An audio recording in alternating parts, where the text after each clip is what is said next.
KBS 1라디오 최경영의 최강시사와 함께하고 계십니다. 네, 내일이면 국민의힘 새 원내대표가 선출되는데요. 원내대표 후보들 차례로 만나보고 있습니다. 국민의힘 윤재욱 의원 연결돼 있습니다. 안녕하세요. 안녕하십니까. 예, 처음 뵙겠습니다. 반갑습니다. 반갑습니다. 예, 출마 선언을 하셨고요. 대화하고 협상하는 법을 가장 잘 알고 싸워야 할 때 제대로 싸울 줄 안다. 이게 지금 출마의 별이시죠? 네, 그렇습니다. 예, 좀 더 자세히 설명해 주십시오. 우선은 이번 원내대표는 21대 국회 이제 1년을 앞둔 시점이기 때문에 지금 그동안의 중요한 그 협상들이 지금 다 뒤로 밀려져 있습니다. 예. 이 이제 협상을 잘 마무리하고 또 우리 원내 활동을 통해서 국정 운영을 뒷받침을 해야 되고 그 결과로 또 총선을 승리로 이끌어야 되는 그런 막중한 그 책임을 가지고 있습니다. 그래서 이 시기에 원내대표는 협상 경험과 선거 경험을 같이 가지고 있는 분이 이제 적합한 자격으로 이렇게 뭐 생각을 합니다. 그래서 이 두 가지 경험을 제가 원내 수석 부대표로 그 드루킹 특검을 통과를 시켰고 또 대선 때 상황실장으로 큰 선거를 제가 치렀습니다. 그래서 이 두 가지 경험을 바탕으로 원내대표한테 주어진 책임을 정말 잘 하겠다 이런 생각을 가지고 출마를 했습니다. 원내대표에게 주어진 책임은 뭐라고 생각을 하세요? 국민의힘 원내대표에게 주어진 책임은? 원내대표는 결국은 그 협상을 이제 야당하고 그 이제 지혜롭게 해야 되는 책임이 있고요. 예. 또 그 민심을 우리 국민의힘으로 이렇게 가져올 수 있는 그 어떤 전략적인 그 원내 운영이 필요하다고 생각합니다.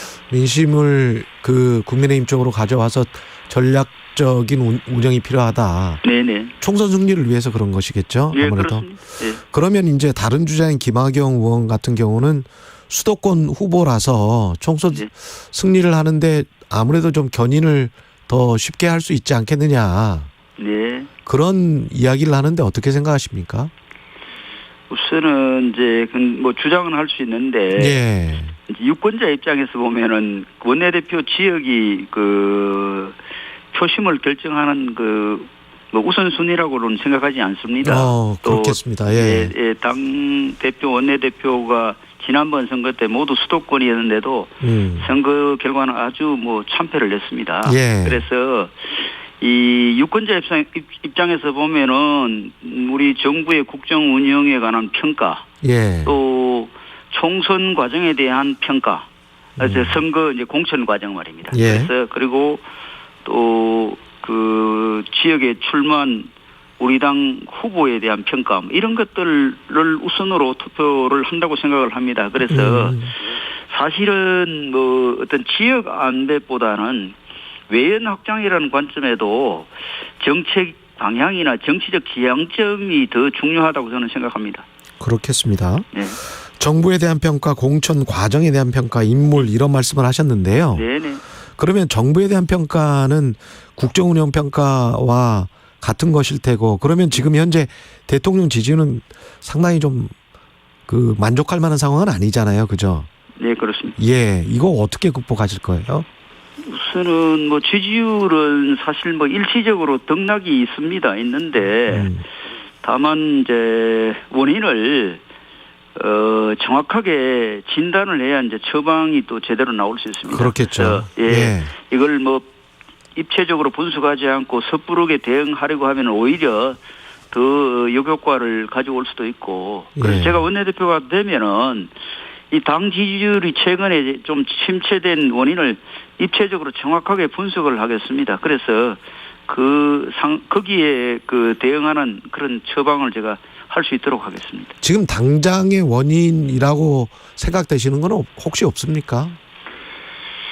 어쨌든 그 이제 제가 분석을 좀 입체적으로 해봐야 됩니다. 뭐 예. 그냥 평면적으로 보면은 우리가 이제 좀 인기가 없더라도 개혁해야 되는 과제들을 지금 추진 중에 있고 또 뭐 일부는 지난 정부에서 밀어놨던 그런 일들을 정상화시키는 그런 과정에서 약간의 또 정책적인 뭐 홍보라든지 이런 것들이 좀 미흡했던 그런 점들이 평면적으로는 뭐 이야기할 수 있는 부분인데 제대로 이제 이 로데이터라든지 이런 것들을 좀 보고 분석을 할 생각입니다. 그래요? 네. 언론에서 많이 지적됐던 거는 당대표 선출 과정의 문제랄지 한일 정상회담의 성과가 거의 없다라고 느껴지는 것들, 그다음에 그 이후에 일본 언론에서 나온 각종 해괴한 발언들 뭐 이런 것들 때문에 영향을 받고 있는 것 같은데요. 그렇지 않습니까? 어쨌든 뭐 지지율과 관련해서는 제가 뭐 전문가들하고도 소통을 해보고 예. 바닥 민심도 제가 한번 들어보겠습니다. 예. 네. 현 지도부 들어서서 네네. 홍준표 의원도 지적을 했습니다마는 지지율이 새 지도부가 들어서면 폭등을 해야 되는데 폭락을 한 것, 김재원 최고위원의 일단 말실수랄지 어제 뭐 조수진 최고위원도 밥 한 공기 다 먹기 방안 같은 것 운동하자 뭐 이래가서 언론의 지적을 많이 받았는데요. 네. 이런 행보에 관해서는 어떻게 생각하세요?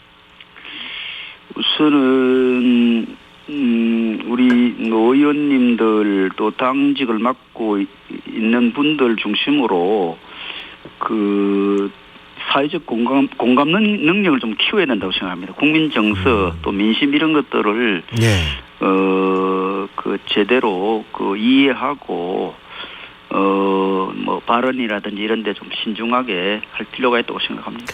원내대표면 굉장히 중요한 자리인데 네. 특히 이제 우려되는 부분이 너무 대통령과 수직적으로 당정 관계가 가는 거 아니냐. 네.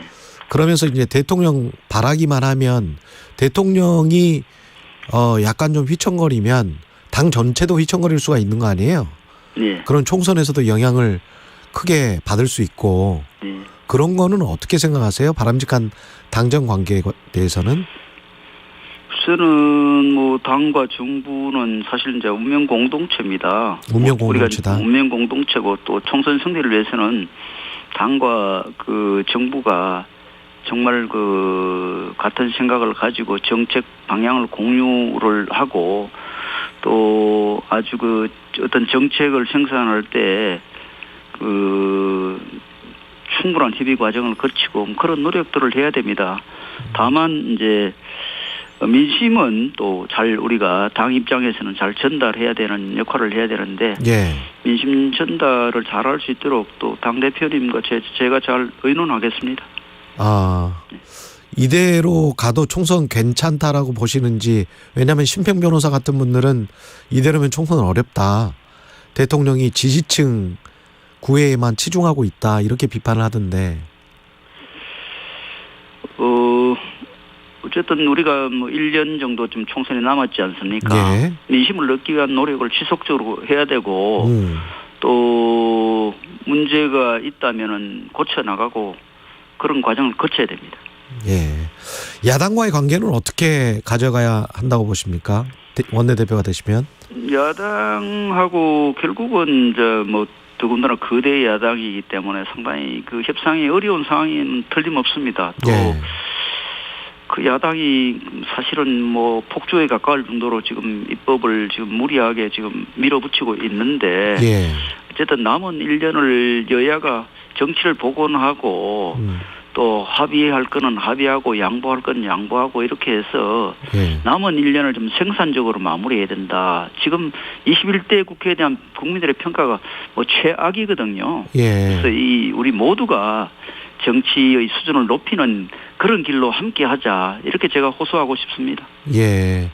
마지막으로 그러면 원내대표가 되시면 국민의힘은 뭐 야당의 입법 폭주에 맞서서 우리는 어떤 입법을 해 나가겠다. 뭐 이런 계획 같은 게 있으실까요? 지금 이제 뭐 정책적으로 이제 뭐 지금 이제 당정 협의도 좀 강화하고 또 부처하고 뭐 상임위별로 이제 정례적인 소통도 하고 또 민주당하고도 민생입법과 관련해서는 뭐 협의체를 만들어서 같이 좀 상의하고 그런 그 여당으로서 해야 할 일들을 해 나가야 된다고 생각합니다. 그래서 네. 민주당 지도부를 제가 뭐 당선이 되면 만나서 그 이런 입장을 잘 전달하고 알겠습니다. 여기까지 듣겠습니다. 예, 윤적 의원이었습니다. 고맙습니다. 예. 경북 울진에서 대형 산불이 발생했습니다. 봄철 동안 이틀에 한 번꼴로 산불이 발생했습니다. 산불